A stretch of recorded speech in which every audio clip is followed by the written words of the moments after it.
Coming up on today's edition of the Locked On Raiders podcast, we'll give you the news and notes of the day, go over the Raiders injury report from Thursday, plus you'll hear from defensive coordinator Patrick Graham and more. Segment number 2, you're going to get the keys to victory in all three phases, offense, defense, and special teams. You know, we do that each and every Friday. We'll do it again today, plus your calls and texts. We'll close out the show. It's all coming up on a loaded edition of the Locked On Raiders podcast, Friday, October 28th, 2022. Just win. Just win. Just win. Just win. The autumn wind is a raider, pillaging just for fun. He'll knock you round and upside down and laugh when he's conquered and won. And won. And won. And won. And won.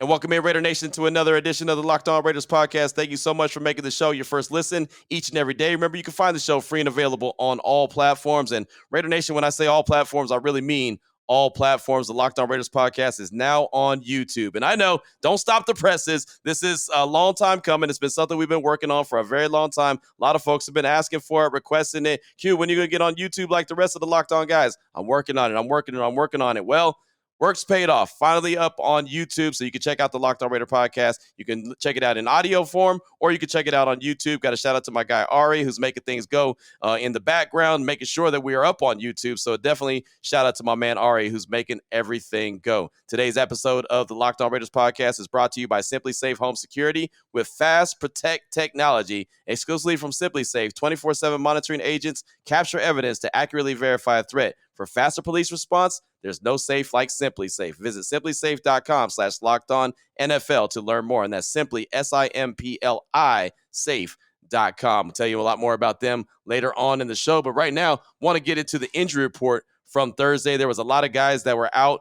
on Wednesday, so got an updated one on Thursday. We'll find out more later on today, and then we'll get the active-inactive list on Sunday about 90 minutes before kickoff. But let's go over this real quick. As far as the Raiders are concerned, Jonathan Abram was dealing with the illness on Wednesday, didn't participate. Him, Davante Adams, Tayshaun Bauer, and Cleve Farrell all were dealing with illnesses on Wednesday and didn't participate on Thursday. Jonathan Abram was limited. Cleve Farrell was limited. Davante Adams, wide receiver, did not participate. And Tayshaun Bauer, defensive end, did not participate. So something definitely to pay attention to as far as especially Davante Adams goes. You know the Raiders need to have him out there. Also on the injury report, linebacker Jayon Brown dealing with the hamstring injury was limited on Wednesday, limited on Thursday. Derek Carr dealing with the back injury, limited on Wednesday, full participant on Thursday. That's a big deal right there. Divine Diablo, this is one to pay attention to. The linebacker, back and an ankle injury, did not participate Wednesday, did not participate Thursday. Definitely something to pay attention to when the injury report comes out later on today. See if Divine Diablo is ready to go. Tackle guard Jermaine Illuminor dealing with the knee injury, limited both Wednesday and Thursday. Pay attention to that. Wide receiver Mac Hollins dealing with the knee heel injury, limited on Wednesday, limited on Thursday. Josh Jacobs, who's been the bell cow, has been the man that made everything go, dealing with the foot injury, limited on Wednesday, limited on Thursday. Hunter Renfrow dealing with the hip injury, limited on Wednesday, full participant on Thursday. DJ Turner and Darren Waller both dealing with hamstring injuries, limited both Wednesday and Thursday. So that's the injury report as far as the Raiders are concerned. There's some guys that are still out for the Saints that kind of the usual suspects, Michael Thomas, Jarvis Landry, Marshawn Lattimore, all those guys did not participate on Thursday. It looks like none of those guys will play for the Saints on Sunday. So we'll continue to give you updates on the injury report. If you follow me on Twitter at your boy Q254, you can definitely check that out. I'll tweet it out as soon as I get their injury report a little bit later on today. Now, I did want to give you a Davante Adams update because obviously he's super important and missed 2 days in a row due to an illness. Tom Pelissero from the NFL Network actually tweeted out on Wednesday,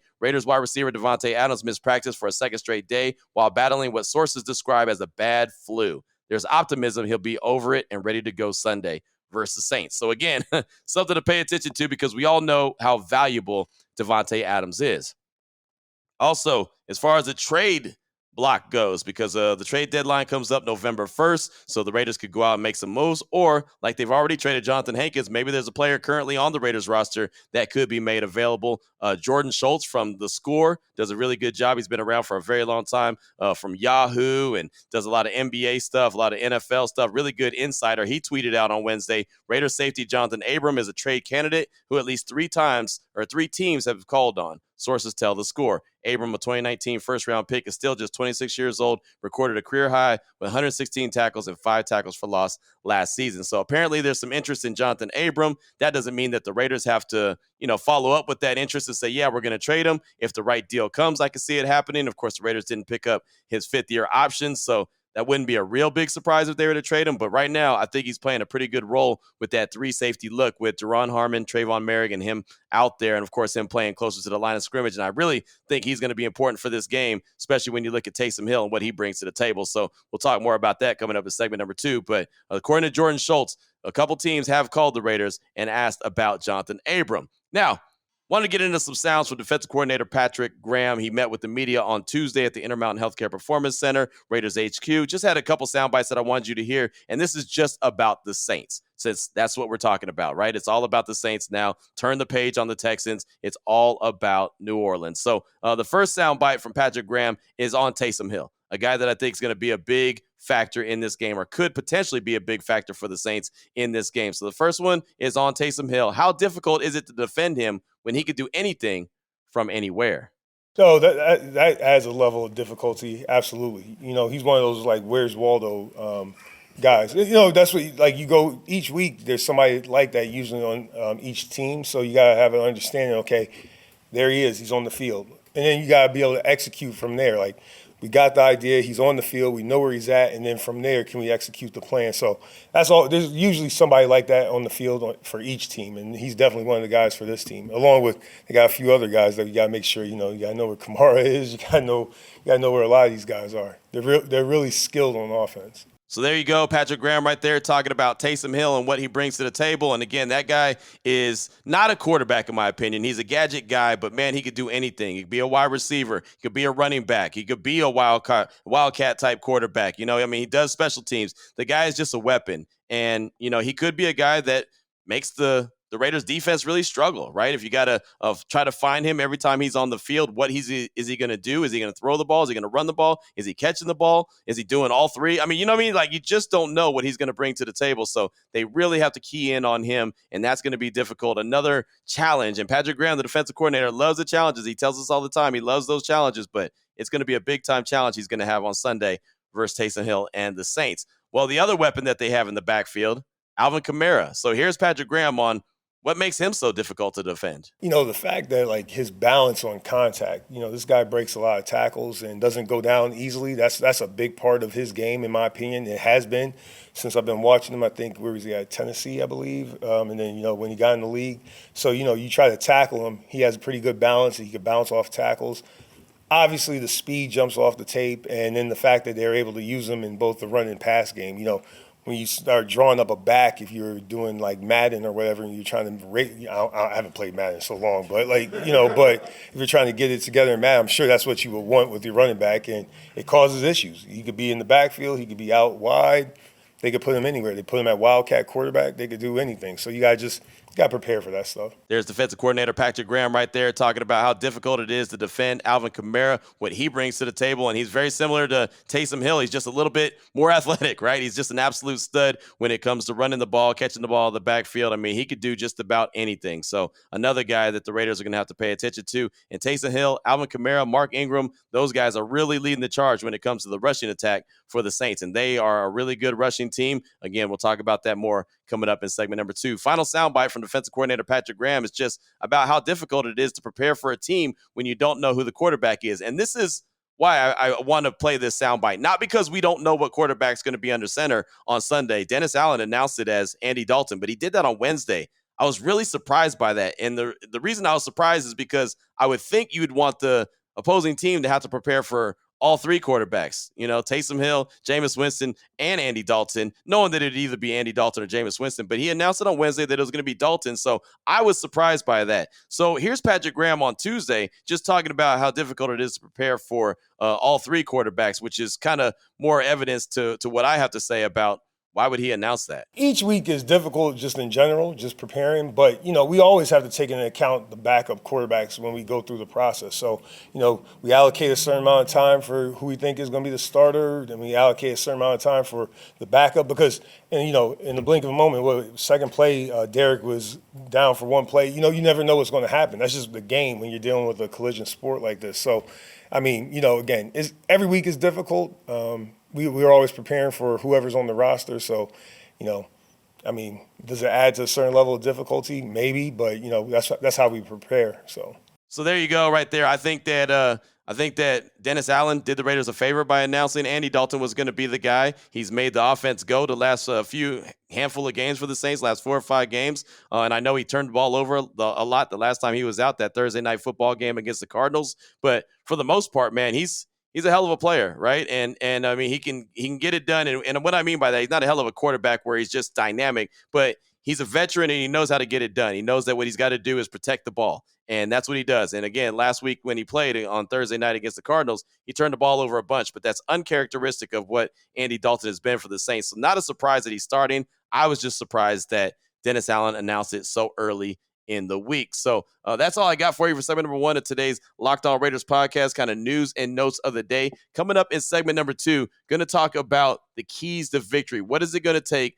for the Raiders to come away with the victory and improve to 3-4 on the season and then prepare to head to Jacksonville? We'll get into that coming up in segment number 2 after I tell you about a couple of great sponsors, including the title sponsor of today's show, which is SimpliSafe. And let me give you a sports analogy because, well, it's a sports show. When it comes to burglars, your home is like the end zone, right? You need the absolute strongest defense you can muster. And this is why folks use and trust SimpliSafe Home Security. At SimpliSafe, your safety is the only thing that matters. It's cutting-edge technology powered by 24/7 professional monitoring agents who always have your back so you always know your home is safe. They have 24/7 professional monitoring. Their agents will call you the moment a threat is detected and dispatch police or first responders in an emergency, even if you're not home or you can't be reached. SimpliSafe blankets your home in protection with advanced sensors from every room, window, and door. They have HD security cameras for inside and outside of your home, smarter ways to detect motion that only alert you when a threat is real, and even hazard sensors that instantly detect fires, floods, and other threats to your home. Their monitoring experts use proprietary advanced response technology to visually confirm when a break-in is real so you can get the highest priority police dispatch. Right now, what you need to do, customize that perfect system for your home in just a few minutes at SimpliSafe.com. And that's simply with the I, SIMPLI, safe.com/LockedOnNFL. Save 20% on your SimpliSafe security system when you sign up for an interactive monitoring plan and get your first month free. Visit SimpliSafe.com/LockedOnNFL to learn more. There's no safe like SimpliSafe. All right, Raider Nation, here we go. Segment number 2 of today's Locked On Raiders podcast. Want to talk about keys to victory for the Raiders in Week 8 versus Saints. Got to get a dub in the Big Easy, right? And it's not going to be easy in the Big Easy, but you got to come away with the victory. So we're going to start off with the offensive side of things. What do the Raiders need to do offensively to come away with the dub? And I think it's real easy.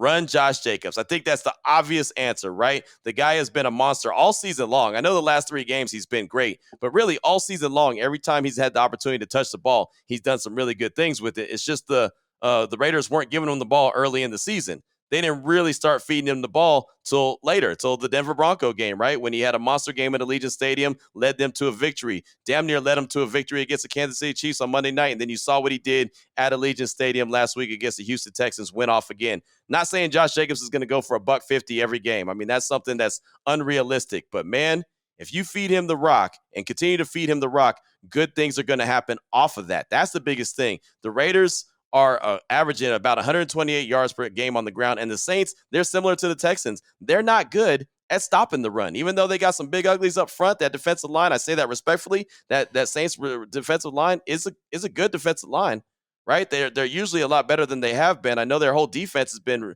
riddled with injury, but man, if they can't stop the run, go ahead and run the rock, because again, everything is going to come off of that, right? The passing game is going to open up. Hopefully Devontae Adams is out there. Hopefully Darren Waller's out there, right? Hunter Renfrow, he's returned. He looks like he's good to go. If you can get all those weapons back and you can get Josh Jacobs running downhill like he's been doing, that's a positive right there. He's really doing some things. Let me go ahead and let me find this stat that I wanted to read you right here. This is from NFL Communications about Josh Jacobs. They always send me these little nuggets, I like to call them. And this one, when I was scrolling through it, I saw silver and black attack. I found this to be pretty interesting. I'll tell you, it's actually about Josh Jacobs and Devontae Adams. Let me read this to you. Raiders running back Josh Jacobs totaled 155 scrimmage yards, 143 rushing, 12 receiving, and tied his career high with 3 rushing touchdowns, while wide receiver Devontae Adams led the team with 8 receptions and 95 receiving yards in the Raiders' Week 7 win. Jacobs ranks tied for the second in the NFL with 6 rushing touchdowns and fourth with 774 scrimmage yards this season, and has recorded at least 150 scrimmage yards and a rushing touchdown in each of his past 3 games. If he reaches those marks again at New Orleans on Sunday, he could become the 5th player in NFL history with at least 150 scrimmage yards and a rushing touchdown in 4 consecutive games, and the first since Pro Football Hall of Famer LaDainian Tomlinson in 2006. He did that weeks 8 through 11. The players with the most consecutive games with at least 150 scrimmage yards and a rushing touchdown in NFL history: LT, LaDainian Tomlinson in 2006. He did it 4 games. Larry Johnson, Kansas City, 2004, 4 games. 2005, with 4 games. Priest Holmes in Kansas City, 2002, with 4 games. Terrell Davis, Denver, 1998. Of course, TD is a Hall of Famer, 4 games. And Josh Jacobs has the potential to do it this week against New Orleans. That'll be 4 games in 2022. Now, real quickly on to Devontae Adams, he has 37 receptions for 509 yards and 5 TDs this season, including at least 1 touchdown catch in each of his past 3 road games. Since entering the NFL in 2014, he ranks tied for the first amongst active players in touchdown receptions with 78, 4th in receptions, 706, and 5th in receiving yards, 8,630. With 2 more receiving touchdowns this season, Adams could become the 4th player in NFL history with at least 700 receptions and 80 receiving touchdowns in his first 9 career seasons, joining Pro Football Hall of Famers Marvin Harrison, Calvin Johnson, and Jerry Rice. Pretty good company to keep, right? Marvin Harrison, Calvin Johnson, Jerry Rice, Devontae Adams. That's all possible. All he has to do is pick up a couple more TDs this season. So I just wanted to pass that nugget along to you offensively there. So getting back to the keys of the game, run Josh Jacobs. Everything else goes from there. Don't get behind the chains, either by penalty or poorly executed plays on early downs. You don't want to do that. And then you got to when you get to the red zone, do like you did against Houston. You went 3 for 3 in the red zone against Houston, 3 touchdowns. You got to get 7s, not 3s. It's that simple offensively, because I believe the Saints are going to come for a shootout. I think it's going to be a game that's going to be very close, and I wouldn't be surprised to see like a 34-30 victory or something like that, right? I think the Saints are going to score early and often, and the Raiders are going to have to do the same thing. Defensively, the Raiders will have to be disciplined against the run. The Saints are running for 142 yards per game. Kamara, Ingram, and Hill. Talked about them in segment 1. They're some animals. So defensively, they've definitely got to be disciplined. They've got to be able to, especially when Taysom Hill comes into the game, figure out what he's doing. Don't let him gash you. Don't let him embarrass you. And Alvin Kamara, of course, he's a guy that could do just about everything. Mark Ingram comes in as a nice change of pace back. He's a veteran. He's been around for a while, but he can still pick up those dirty yards, those 3rd and 1s, those 4th and 1s, those 3rd and 2s. He can do that. He has no problem with that. So that's something to pay attention to. The defensively, the Raiders have to be very disciplined against the run. Also, defensively, don't give up the big play. And in particular, when I'm talking about the big play, I'm talking about the Chris Olave. He's leading the team in catches with 32 and 495 yards on those 32 catches. That guy is a dude, right? That's a guy. He's a rookie at Ohio State. He's a hell of a player. He's actually a guy that a lot of folks, Raider Nation, talked about. If the Raiders didn't make that move for Devontae Adams, maybe that was a wide receiver that they were going to try to go draft in round 1 in April, was Chris Olave, because, well, he could be a dynamic playmaker. Well, he is. And he's done that so far for the Saints. And they do have some big plays. And, Andy Dalton can sling the ball down the yard. He can get it down the field. He can get it down there to Chris Olave. And I know the Raiders secondary is banged up, right? You have no Nate Hobbs. Anthony Averett didn't look great against the Texans, right? Rocky Yassin is solid, but in my opinion, he's not great. And so the safeties, they're going to have to be on their A game as well. Trayvon Merrick's going to have a better game than he had against the Texans. Teron Harmon, he's going to have to be that wily veteran, that calming voice back there at the safety position, because, man, again, the Saints can make some big plays, and the Raiders have to make sure they don't get hit with the big plays. And then do yourself a favor, do your offense a favor. Create a turnover or 2. It's that simple. So discipline against the run. Don't give up the big plays. Create a turnover or 2. As far as special teams go, keep the ball away from harm's way, if you know what I mean. Rashid Shaheed, he's a guy that is a young dude in the league. He's only touched the ball twice for the Saints, but 2 times he's touched the ball, he scored touchdowns. So he's a guy that could play offense. He could be on special teams. He might be back at punt return. He might be at kickoff return. Just be careful, right? I've been talking about it all season long. Kick the ball out of bounds. Let him start at the 25. I'm still fine with that. But don't woo, woo, woo. And I know that Daniel Carlson still has been kicking the ball short and trying to pin them back, pin the opposing team back. I get it, but man, you got to be careful with that because there's some playmakers on that Saints team as far as the return game. So you definitely got to watch out for that. Gotta just do what you do if you're AJ Cole. Keep flipping the field. I'm very comfortable with what he's doing. Think he's going to continue to be fantastic. Of course, kick coverage has got to be on point. Overall, as far as the keys of victory go, get off to a fast start offensively. The Raiders came out of the gate on Sunday against the Texans really slow. I don't know if that was a product of the bye week or what, but they just got off to a really slow start. Don't do that on Sunday. Get off to a fast start offensively and defensively. Quiet down that crowd in the Superdome. And I know there's going to be a lot of Raider Nation there too, but that Saints crowd, Halloween weekend, they still believe they could win the division. So it's not like they're not going to show up to the game. Oh, the Saints record stinks. We're not going to show up. No. The whole division stinks. So it looks like that they can still win that division. All they got to do is win a couple games in a row, and they'll be right there. So they would love to get a victory over the Raiders. And, of course, Dennis Allen would love to get a victory over his old team. So, yeah, you got to take the crowd out of the game early. Plus, overall, play a complete game or as close to a complete game as possible. It's impossible to play your best ball for all 4 quarters. I get that. But, man, don't have those massive lulls. Have games where you feel like, okay, you're basically playing a solid game, a solid full quarters, like you're at the same level the whole time, not a bunch of all of a sudden highs and then boom, some massive lows. You don't want those. So you just want to play as complete game as possible. And finally, man, build off that 21-0 lead that you put up in the fourth quarter against the Texans. You outscored Houston 21-0 in the fourth quarter. Build off that. Again, that's like coming out of the gates pretty on fire, but it looked like their offense was clicking, obviously with Josh Jacobs, but the passing game came up with some big key completions. Do that some more, and I think that the Raiders will be just fine. I do think it's a game that the Raiders should win. I really do, but I know it's in New Orleans. I know it's not going to be easy, and I know the Saints have a tough team. And why wouldn't Dennis Allen want to win that game? Alvin Kamara has already come out and put some bulletin board material out there and said that they're going to win it for coach and they're going to whoop the Raiders, and not necessarily in those words, but it kind of is what it is. So those are the keys of the game that I'm looking for right there. Offensively, defensively, special teams. Run Josh Jacobs. Don't get behind the chains. 7s, not 3s. That's offensively. Defensively, discipline against the run. Don't give up the big play. Create a turnover or 2. Overall, get off to a fast start, play a complete game as close as possible, and build off that 21-0 fourth quarter they had against the Texans. Special teams got to be disciplined as well. So that's all I got for you there in segment number 2 of today's Locked On Raiders podcast. Coming up in segment number 3, going to talk about, we're going to get your calls and texts. Coming up in segment number 3, going to get your calls and texts straight off that Locked On Raider podcast voicemail line, 707-654-4693. Now, a word from our sponsor, BetterHelp.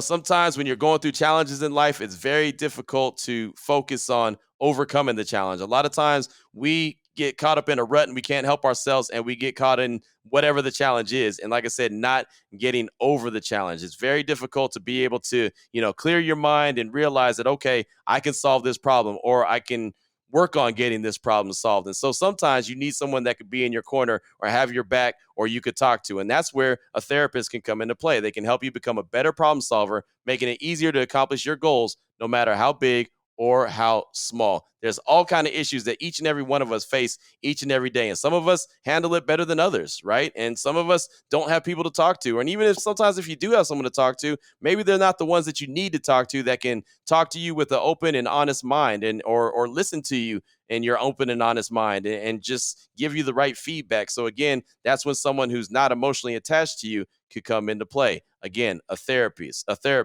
It can really help you relieve some of your anxiety, and even help relieve depression if that's what's going on. If you're thinking of giving therapy a try, BetterHelp is a great option. It's convenient, accessible, affordable, and it's entirely online. You can get matched up with a therapist after filling out a brief survey, and you can switch therapists at any time. If you want to be a better problem solver, therapy can help you. Visit BetterHelp.com/lockedon today to get 10% off your first month. That's BetterHelp.com. HELP.com/lockedon today to get 10% off your first month.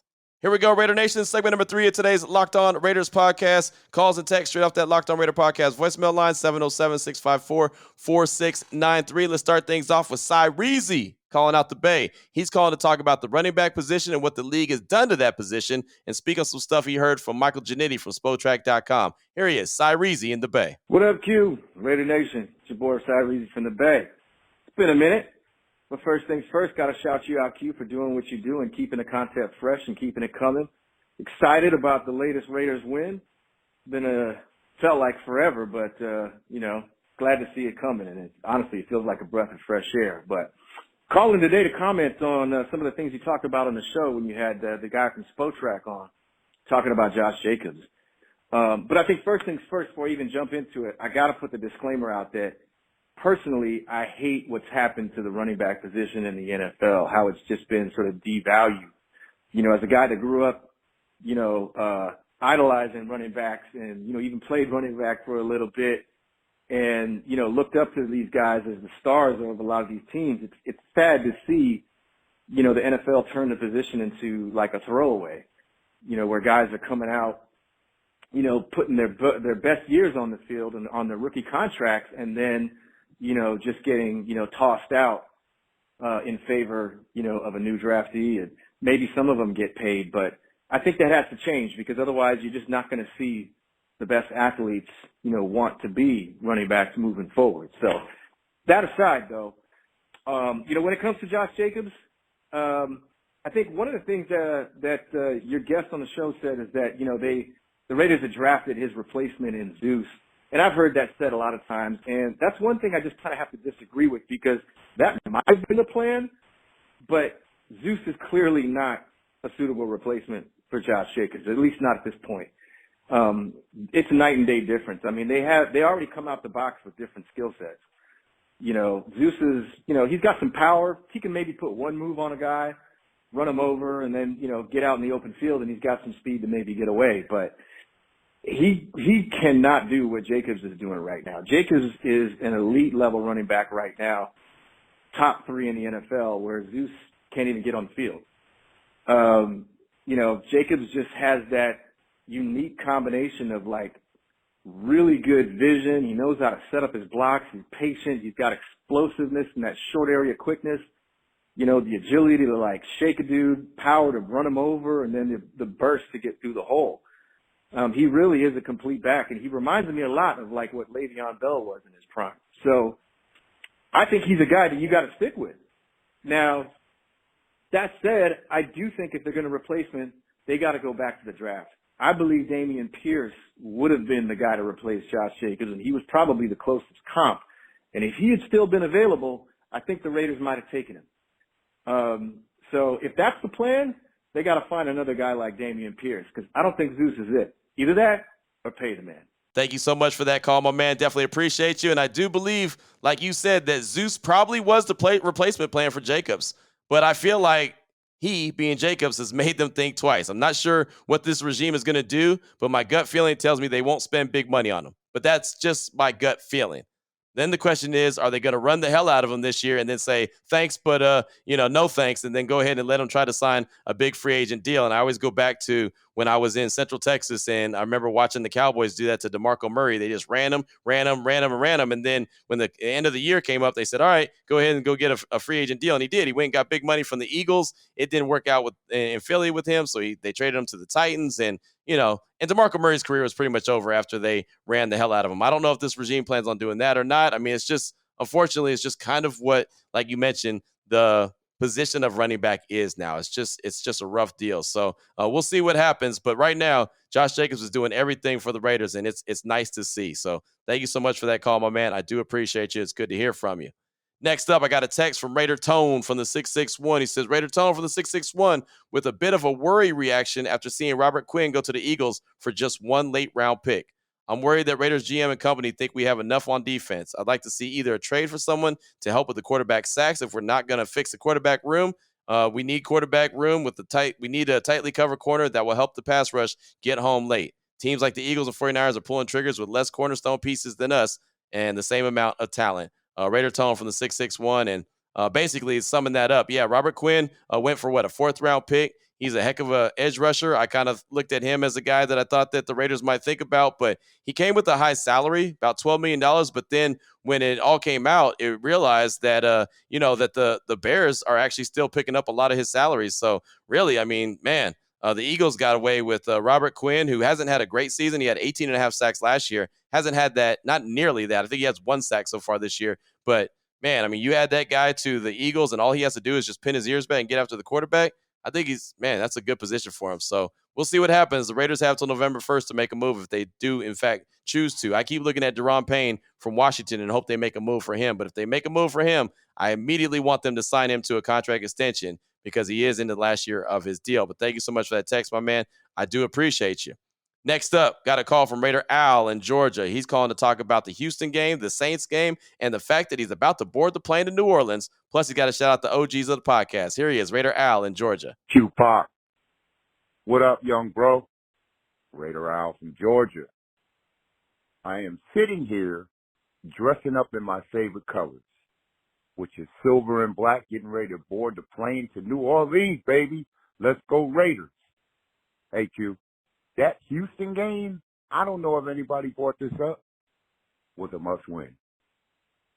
Because it's hard as heck to come back from 1-4. Also, Q, New Orleans, very, very winnable game. Very winnable game. But just going back to Houston real quick, if we would have lost to Houston, did we deserve to go to playoffs? Come on, let's be real. Also, Q, I just want to shout out a few of the old schoolers that was around when you first started your podcast, like my man, Most Known Unknown, Brother Marquis, Raider Jim, Pacific Northwest, all diehard Raider fans, and also my man that used to call in, and I used to love his calls, but I haven't heard from him in a while, my man Navy Raider. I mean, these guys are diehards, man. They was around at the beginning.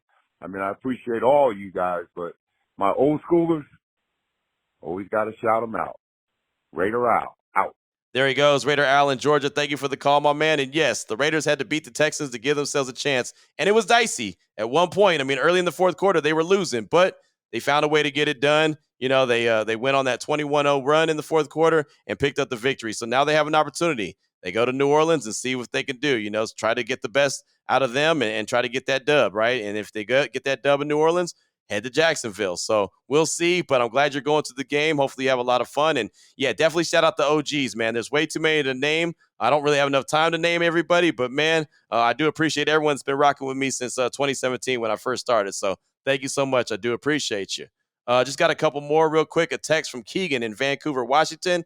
He said, what up, Q? It's Keegan from Vancouver, Washington. I was serious about getting a petition made to get you on the sidelines. Fargo Raiders seems to be good with computers if he's listening. Hint, hint. Anyways, this Hankins trade seems like the first domino. I don't know how it helps the salary cap and all that, but there's no way they aren't going to make some moves before the trade deadline. Maybe extend Jacobs or maybe make a splash trade, but I definitely feel like they're gearing up for something. Let me know what you think. Raiders. That's from Keegan in Vancouver, Washington. And I don't know. I don't know if they're going to make a move or not. They might be comfortable with the young dudes, Neil Farrell and Matthew Butler. They're probably comfortable with what Andrew Billings has been able to do and Bilal Nichols against the run. They might make a move. Like I said earlier, I hope they make a move for Daron Payne, but that's also going to require draft capital and a contract extension. You don't want to get a guy. You don't want to give a guy up for draft capital and not extend him. And then all of a sudden at the end of the year, he walks and signs with someone else. Then it's like, I forget who called into my radio show on Unnecessary Roughness, Raider Nation Radio 920, but he said it's like a payday loan. You don't want a payday loan where you give up more than you got in return. So I thought that was a heck of a description right there. So thanks so much, Keegan. I do appreciate you. And who knows, maybe that sideline gig will happen at some point. We'll have to wait and find out. But thanks for the support. I appreciate you. One more call, close out the show. Vegas Austin. He's calling in to point out a player that he feels has not been talked about enough and rolls out some thoughts on him, plus some stats. Here he is, Vegas Austin. What's up, Q? It's Vegas Austin here to call in again. And I've heard a lot about Josh Jacobs and Devontae Adams this week on the podcast, and they've been playing great. No doubt that Josh Jacobs has been a dog, but I first want to give some attention to Mac Hollins. I'm curious of your thoughts on him. From my point of view, he's been a real asset to the Raiders this season with over 317 receiving yards on the year. He had a touchdown against the Texans that hasn't really been talked about. I think that really got us going and built some momentum. Huge game against the Titans, 150 receiving yards, 1 touchdown on 8 receptions. And I really think Mack Hollins has been a great asset to our receiving core. I think Devontae pulls a lot of attention. He can really keep developing and become a long-term player with us. For other listeners, Mack was drafted 4th round by Philadelphia, and he's 6'4", 221. So he's a big guy out there, and on field for over 90% of our snaps. And this season, he's had more total yards and receptions already through our 6 games than he has at his previous season. So really looking good in the silver and black. So shout out to Mack Hollins. I'm curious of your thoughts, Q, on his future for the team. Maybe I'm overhyping him. Maybe he's just getting attention because, he's left open a little more, but I'm really impressed with his play. The second thing I kind of want to talk about is, our chances about making the playoffs. I think myself and a lot of other Raider fans are optimistic. We kind of knew deep down that some of those losses that we faced early on, were tough, short, small margin losses, and that we were a better team than our record showed. But we are 2-4, so I'm curious as to your actual thoughts on our chance of making the playoffs. Vegas has us at about a 90% chance of making the playoffs, which isn't great. I think we all know it could be a little more than that if our record just shifted a game or two. But that's Vegas. Vegas knows, and that's a pretty slim chance. By comparison, they have the Chargers at a 59% chance, and I don't really think we're much less talented than that team. So I consider myself overly optimistic about the Raiders sometimes. So I'm curious your thoughts about what our playoff chances are. I know it's a little too early to talk about it, but I want to get the ball rolling on what we have to do other than win games. Thanks, Q. Always good to listen every day. Have a good one. Thank you for the call, my man. And yeah, Mack Hollins, he's been a great get. The numbers that you mentioned, those are great. But really, I think the numbers are just a bonus. I think that him getting on the same page with Derek Carr early back in training camp is awesome. But man, I'll tell you, from being around the team, being in the locker room, seeing his interactions with them, man, that dude, he's a leader. Right? I mean, I know he's a special teams captain, but he's a leader. He's a hard worker. He has a crazy work ethic, but he also keeps the guys loose. He really does. I mean, and everyone will say that. Devontae Adams, Josh Jacobs, Hunter Renfrow, Derek Carr, Josh McDaniels has talked about how much Mack Hollins keeps everybody loose, right? He's seen them run into work. And when I say running, not running into work, but running like down the streets in Henderson near the facility, just running into work, running in barefoot to work, just again, the dude is just a different guy, but he keeps everyone loose. He's got that energy in his voice. He's got that excitement in his voice where people just kind of want to gravitate to him. He's one of those guys. I can appreciate those guys. And clearly the dudes in the locker room around him do as well. I know you've probably heard plenty of my locker room stuff that I've put on the show, and you always hear Mack Hollins having some good fun in the background. On Sunday, he was having a lot of fun with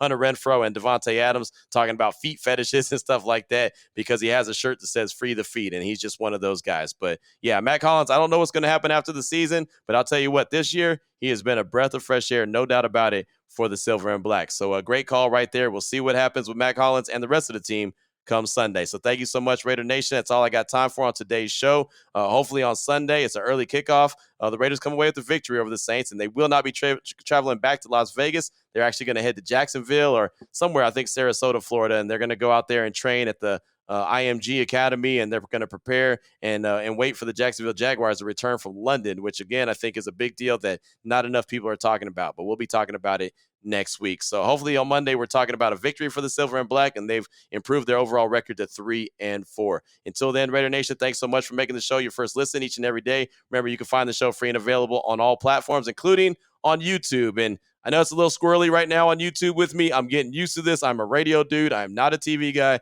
I'm not a camera guy. So I might be off a little bit for the first few episodes, but we'll get it figured out. My main man, Ari, who's making everything go on YouTube, I definitely appreciate it. We'll work out the kinks sooner rather than later. But thanks so much again, Raider Nation. We appreciate the support. Oh, by the way, if you're going to go check it out on YouTube, you might as well subscribe to the channel as well. Just go ahead and subscribe to the channel. We won't be mad at you. But thanks so much again for the support. We appreciate you. Take care of yourself. Take care of your family. Love on your family. And most importantly, as always, Raider Nation, just win, baby.